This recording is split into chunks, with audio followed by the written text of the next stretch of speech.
नमस्कार। आप सभी मित्रों को ब्रह्म पांडे का हार्दिक नमस्कार। आप सभी को मेरा प्रणाम, सभी को राधे राधे। दोस्तों, आज हम जिस टॉपिक पर चर्चा करेंगे, जिस विषय पर बात करेंगे, वह यह है कि सफलता किसे कहते हैं। वास्तविक में सफलता है क्या? देखिए,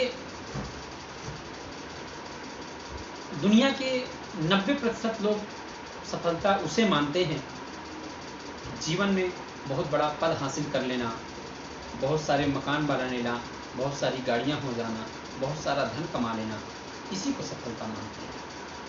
और है कि ये भी सफलता है, लेकिन ये सांसारिक सफलता है। ये सांसारिक सफलता है। मानव जीवन वास्तविक सफलता क्या है, वो हम आज जानेंगे। इसके लिए सबसे पहले हमें जन्म से लेकर के और मृत्यु तक की कुछ जो सफलताएं हैं हमारे जीवन की, उनको जानने का प्रयास करेंगे। देखिए, हमारी 4 वर्ष की आयु की सफलता क्या है? जब हम 4 वर्ष के हो जाते हैं तो हमारी सफलता क्या है? उस समय हमारी सफलता यह है कि हम अपने कपड़ों को गीला ना करें। हम अपने कपड़ों को गीला ना करें, ये हमारी सबसे पहली सफलता है। कब? 4 वर्ष की आयु में। 8 वर्ष की आयु की सफलता यह है कि हम अपने घर आने का मार्ग न भूलें। जिससे घर से बाहर चले जाते हैं, कहीं भी चले जाएं तो लौट करके अपने घर आने का जो मार्ग है वो ना भूलें, रास्ता ना भूलें। 12 वर्ष की आयु की सफलता। 12 वर्ष की आयु की सफलता यह है कि हम अपने रिश्तों को पहचानने लगते हैं, अच्छी तरह से समझने लगते हैं। और 18 वर्ष की आयु की सफलता यह है कि हम व्यसन आदि से दूर रहते हैं, दुर्गुणों से, जैसे नशा, मदिरा, गुटखा और सिगरेट आदि जो हैं, उन व्यसन से दूर रहते हैं। ये 18 वर्ष की आयु की सफलता है। 25 वर्ष की आयु की सफलता क्या है? तो 25 वर्ष की आयु की सफलता यह है कि हम कहीं पर अच्छी जगह पर लग जाएं, कुछ ऐसा काम करने लगे जिससे हम अपना और अपने परिवार का निर्वाह कर सकते हैं, हम अपनी जिम्मेदारियों को उठा सकें, जैसे नौकरी आदि। और 35 वर्ष की आयु की सफलता क्या है? 35 वर्ष की आयु की सफलता यह है कि आप कुछ धन बचाना सीख जाते हैं और आप पारिवारिक व्यक्तित्व में निखार आने लगता है। यानी आप अपने परिवार की जिम्मेदारियां उठाने लगते हैं, खुद की जिम्मेदारी तो उठाती हैं, साथ में परिवार की भी जिम्मेदारी उठाने लगते हैं। ये हमारी 35 वर्ष की आयु की सफलता है।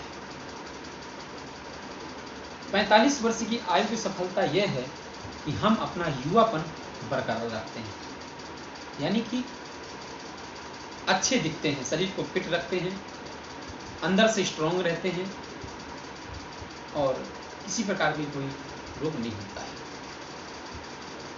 55 वर्ष की आयु की सफलता यह है कि हम अपनी जिम्मेदारियों को निभाने में कुशल रहते हैं, यानी कि हमने ठीक ठाक धन कमाया, अपने बच्चों को पढ़ाया लिखाया, अपने परिवार का पालन पोषण किया, कुछ बनाया और सही जगह पर हम सेट हैं, सही रास्ते पर चल रहे हैं। ये 55 वर्ष की आयु की सफलता है। 65 वर्ष की आयु की सफलता क्या है? 65 वर्ष की आयु की सफलता यह है कि हम आज भी निरोगी हैं। ध्यान से सुनिएगा। 65 वर्ष की आयु की सफलता यह है कि हम आज भी निरोगी हैं, किसी प्रकार का कोई शरीर में रोग नहीं है। 70 वर्ष की आयु की सफलता क्या है? कि हम किसी पर निर्भर नहीं रहते हैं, हमें किसी के सामने हाथ फैलाने की आवश्यकता नहीं है, हम आत्मनिर्भर हैं, हम सेल्फ डिपेंड किसी पर डिपेंड नहीं है। 75 वर्ष की आयु की सफलता यह है कि आप अपने पुराने लोगों से आज भी मिलते हैं, आप उन्हें आज भी पहचानते हैं, उनसे मिलते हैं, उनसे बातें करते हैं, उनसे जो आपका रिश्ता है, जो व्यवहार है, वो आज भी अच्छा बना हुआ है। 80 वर्ष की आयु की सफलता क्या है कि हम आज भी अपने घर जाने का रास्ता नहीं भूलते हैं। यानी कि हम चाहे कितने भी बड़े पद पर हो जाएं, कितने भी बड़े आदमी बन जाएं, कहीं भी हमारा मकान बन जाए, लेकिन जो हमारा वास्तविक घर है, जो हमारे वास्तविक अपने लोग हैं, उनको हम नहीं भूलते हैं, उनको आज भी पहचानते हैं, चाहे वो छोटा हो चाहे वो बड़ा हो। ये हमारी 80 वर्ष की आयु की सफलता है। 85 वर्ष की आयु की सफलता क्या है कि हम आज भी अपने कपड़ों को गीले नहीं करते हैं। लेकिन ध्यान दें, ये हमारी 85 वर्ष तक की आयु की सफलता है। ये थी सांसारिक सफलताएं और वास्तविक सफलताएं जो जरूरी है, जो इसे सफल कहा जाता है। हमने बहुत सारा धन कमा लिया, लेकिन हम अपने लोगों को नहीं पहचानते हैं। बहुत बड़े पद पर हैं, लेकिन हम अपनी जिम्मेदारियों को नहीं समझते हैं। ये कोई सफलताएं नहीं होती। ये तो हुई 85 वर्ष तक की आयु की सफलताएं। अब जो 90 वर्ष की आयु की सफलता है, जो वास्तविक जीवन की जो सफलता है, वो यह है कि हम इस धरती से जाने से पहले, यहाँ से जाने से पहले, हम अपने प्रियतम, हम अपने श्याम सुंदर का दीदार कर लेते हैं, यानी कि उसका दर्शन कर लेते हैं। हमने जीवन में सब कुछ प्राप्त कर लिया, सारे सुखों को प्राप्त कर लिया, लेकिन यदि यहाँ से जाने से पहले यदि हमने उस परमात्मा का, उस श्याम सुंदर का दर्शन नहीं किया, उसकी प्राप्ति नहीं की, उसकी भक्ति को प्राप्त नहीं की, तो हमारा जीवन शून्य है। हमने अपने जीवन में कुछ प्राप्त नहीं किया। मानव जीवन का सबसे बड़ा लक्ष्य यही है। हमारा जन्म भी यदि हुआ है तो इसीलिए हुआ है ताकि हम परमात्मा की भक्ति को प्राप्त कर सकें, परमात्मा का दर्शन कर सकें और अपने जीवन को सफल बना सकें।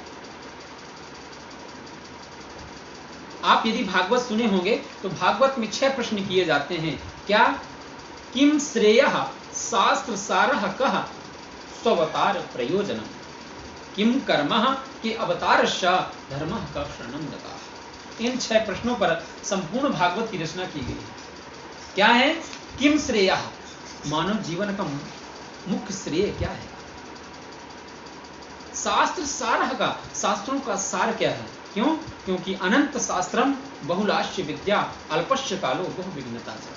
बहुत सारे शास्त्र हैं, बहुत सारी विद्याएं हैं, लेकिन हमारे पास समय बहुत कम है और उस कम समय में भी बहुत सारी बाधाएं हैं। तो शास्त्रों का सार क्या है? तो क्या कहते हैं, ध्यान से सुनिएगा। कृष्ण भक्ति परम श्रेयः शास्त्र सारस्य सैव ही। उत्तर है कि कृष्ण भक्ति परम श्रेय, मानव जीवन का यदि मुख्य श्रेय है तो कृष्ण भक्ति परम श्रेयः, यानी कि भगवान की भक्ति ही मानव जीवन का मुख्य श्रेय है, यही उसके जन्म का कारण है। और शास्त्र सारस्य सैव ही, यही शास्त्रों का सार है। हमारा जन्म भी इसीलिए हुआ है, संसार में रहते हुए, संसार की सुख यातनाओं को भोगते हुए हमें अपना लक्ष्य नहीं भूलना कि हमारा लक्ष्य है परमात्मा की प्राप्ति, श्याम सुंदर की प्राप्ति, भक्ति। ये आध्यात्मिक सफलता है और यह जीवन की सबसे बड़ी सफलता है। हमने जीवन में सब कुछ पा लिया, लेकिन यदि परमात्मा की भक्ति नहीं प्राप्त की तो हमारा जीवन शून्य है। इसलिए आप सभी से मेरा विनम्र निवेदन है कि आप जीवन में कुछ भी बने, लेकिन आप सरल रहें और परमात्मा की भक्ति को प्राप्त करें। लोग कहते हैं स्मार्ट बनिए, स्मार्ट नहीं, सरल बनिए। क्यों? क्योंकि हमें भगवान ने बनाया है, किसी ओप्पो वीडियो कंपनी ने नहीं। हमें सरल रहना चाहिए और सरलता के साथ जीवन में सांसारिक सफलताओं को भी प्राप्त करना चाहिए और आध्यात्मिक सफलता जो है परमात्मा की प्राप्ति, उसे भी प्राप्त करनी चाहिए। यही जीवन का मुख्य श्रेय है। इसलिए हमें हमेशा इस बात को ध्यान में रख करके चलना है कि हमारा जो जन्म हुआ है, हमारा जो पृथ्वी में आने का कारण है, वह है परमात्मा की प्राप्ति। इसलिए जिस देश में रहें, जिस भेष में रहें, परिवेश में रहें, राधा रमण राधा रमण राधा रमण। बस आज की वीडियो में सिर्फ इतना ही कहना है। आगे मैं आपको बताऊंगा कि कैसे सांसारिक सुख यातनाओं को भोगते हुए, सुखी जीवन व्यतीत करते हुए, परिवार के साथ रहते हुए, अपने कर्म को करते हुए, अपने धर्म का निर्वाह करते हुए परमात्मा की भक्ति कैसे करें, ये हम आपको अगली वीडियो में बताएंगे। परमात्मा की प्राप्ति करने के लिए जंगल जाने की आवश्यकता नहीं है। परमात्मा की प्राप्ति के लिए आपको घर छोड़ने की आवश्यकता नहीं है। परमात्मा की प्राप्ति के लिए करने के लिए आपको अपने कर्म छोड़ने की आवश्यकता नहीं है। सब कुछ जिस स्थिति में है, उसी परिस्थिति में आप परमात्मा की प्राप्ति कर सकते हैं। कैसे करना है ये मैं आपको अगली वीडियो में बताऊंगा। जय श्री कृष्णा, जय श्री राधे।